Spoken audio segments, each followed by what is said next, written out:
My name is Josh, and I'm currently a junior at Bible college, and I teach an adult Sunday school class. Listen, I know what it's like to be stuck in the cycle of sin, so in this video, I want to teach you what I've learned to help you break free from it just as I did. And to break free from it, you need to understand 4 truths about temptation. Number 1, it's the bridge to sin. Number 2, it's too powerful for you to beat on your own. Number 3, it's a trial. And number 4, it's a deception. So let's begin with truth number 1, that temptation is the bridge to sin. So temptation isn't sin itself, so you aren't sinning when you're being tempted. But here's the thing. This is really important to understand. Just because temptation isn't sin in itself doesn't mean you should mess with it. Because once you start to play with the idea of temptation, once you think about it, you meditate on it, you kind of play with the idea, you're like, maybe that sounds good. Maybe I like doing that. You already lost. It's over. You can't do that. You know how I said temptation is like a bridge? Well, this is not like any normal bridge. Think of the sketchiest bridge you've ever seen or thought of in your life. It's like this rotten wooden bridge. It's held up with frayed ropes that look like they could snap at any second. There's wooden planks missing. It's covered in fog, and it's just hanging over this dark abyss.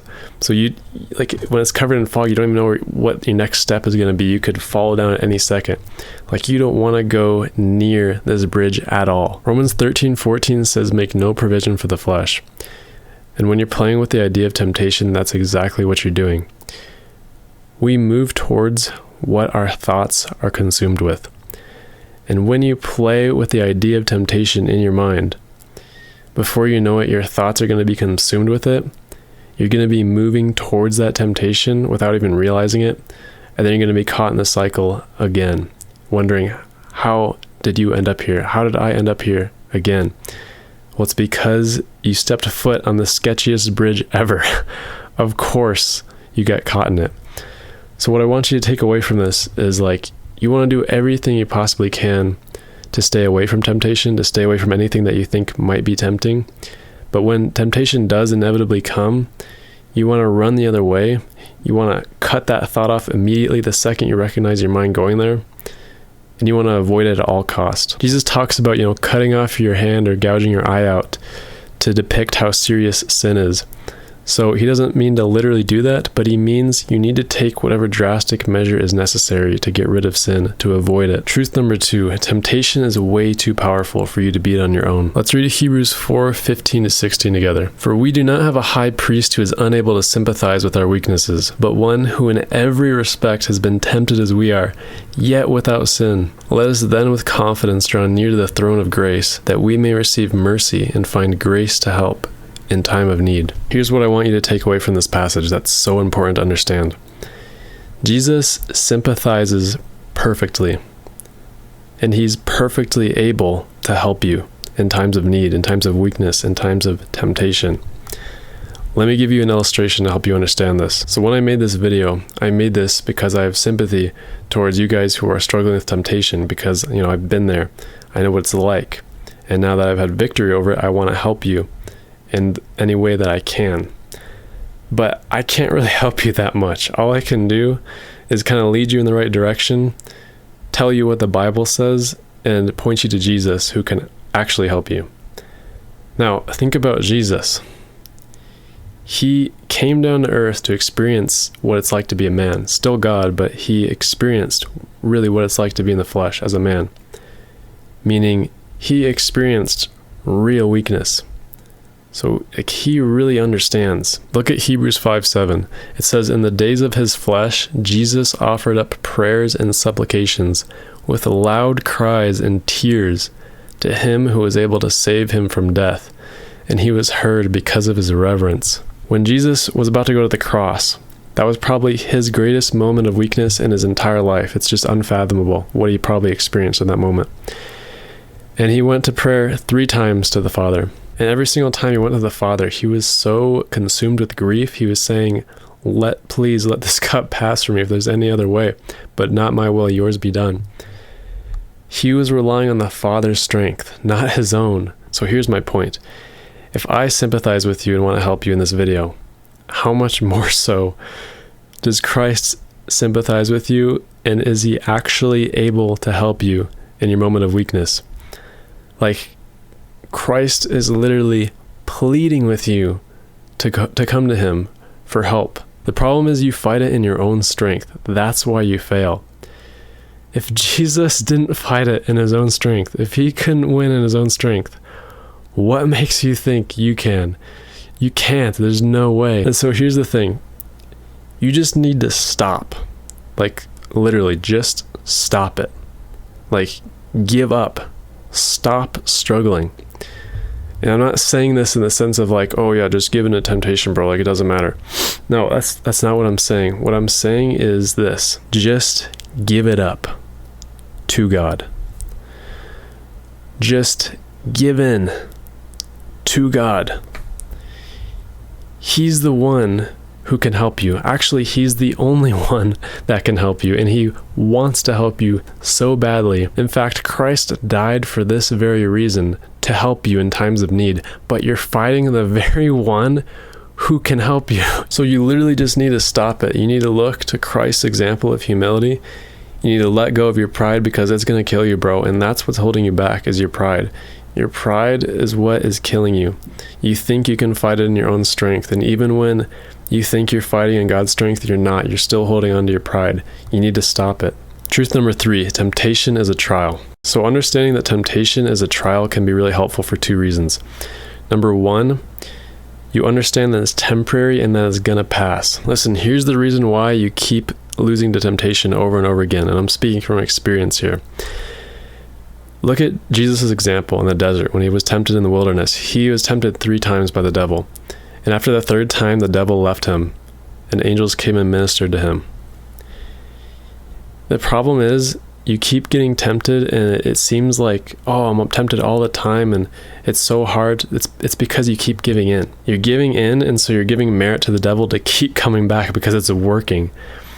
Like, you have to resist the devil, and then he will flee from you. But until you resist him, you're giving him permission to come back again and again and again. You're never going to get a break until you actually resist, and then he has to flee from you. So when you get tempted and you understand that it's temporary, it will pass, and you remember that the first time, the second time, maybe even the 3rd or 4th time you're tempted, you can look forward to the future knowing that you will have a time of freedom. Now you're not just going to be free from temptation forever, but you will have seasons of being free from that. And in those seasons of being free from it, you're going to actually be able to build yourself up in the word and prayer and be stronger for next time. It's a lot easier to stay out of temptation than it is to get out of the cycle, because when you're stuck in that, like you basically stepped foot into a snare, and it's really hard to get out. But once you get out, there is some freedom. The second point is, if we know that temptation is a trial, we know that's an opportunity to build steadfastness. As a Christian, our goal should be stability, not this constant up and down that the cycles bring, and it makes you absolutely miserable. We don't want that. We want to be steady. We want to be stable. We want to be steadfast.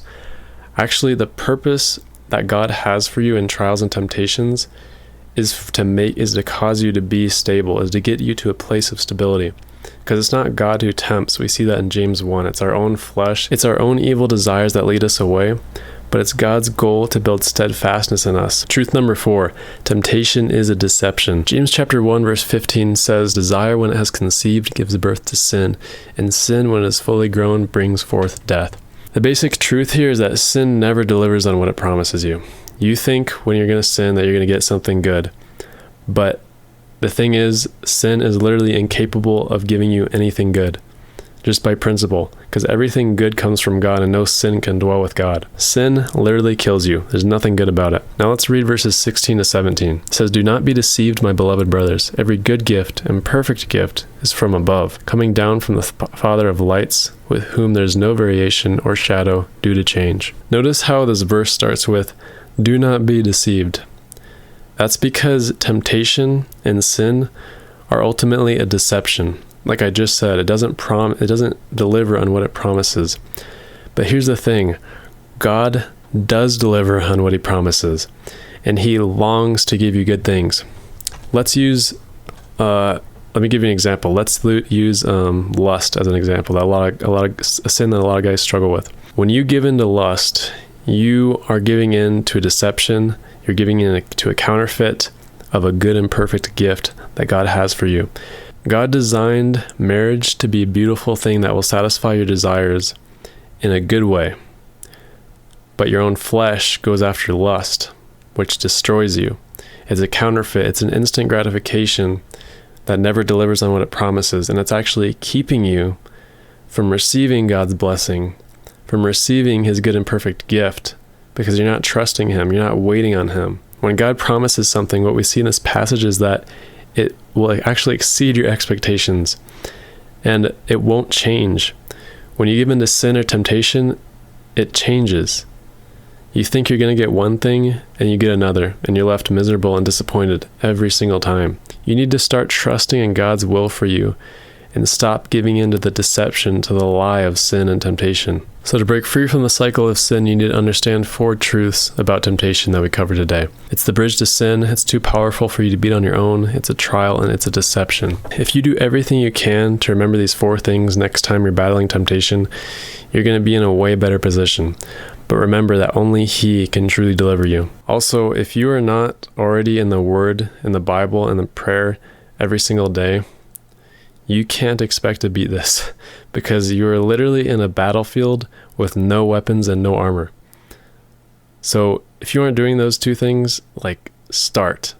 That's your starting point. And go into that time of word and prayer with God with the goal of getting to know him better, enjoying that time with him, and growing your relationship with him. If you're looking to hear more about this topic, check out my other video on killing sin. I'll link it in the description, or leave a question in the comments.